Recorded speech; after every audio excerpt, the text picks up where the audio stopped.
Couple of tips I wanted to pass on for those who might be thinking of making one of these for themselves. The first tip is my favourite method for cleaning solder off of jump rings. Now these are carbide burrs and this is a flame shape. I just think these are brilliant for getting in close to jump rings, removing any excess solder and really smoothing that join down. Anything smaller than 10mm, you'll probably find that sufficient, and then you can just pop it in a barrel polisher or give it a quick polish and the marks won't show. Any jump ring larger than 10mm, you might have to go over it with a slightly higher grit just to remove any visible marks.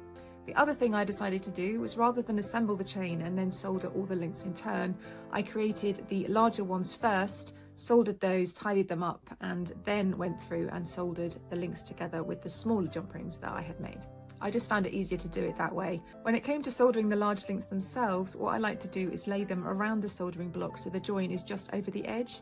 This allows the solder itself to flow neatly across the whole join and you don't get that flat edge that you would get if you sat them directly on the block. It also means that because I wasn't using a third hand to hold them, there's no heat sink issues, so the whole thing was a little bit faster.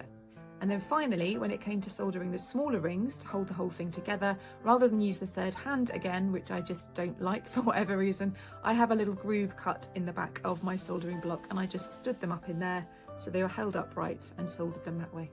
So there we have one entirely handmade chain link bracelet with silver and gold, and that is week 1 of term 3 complete.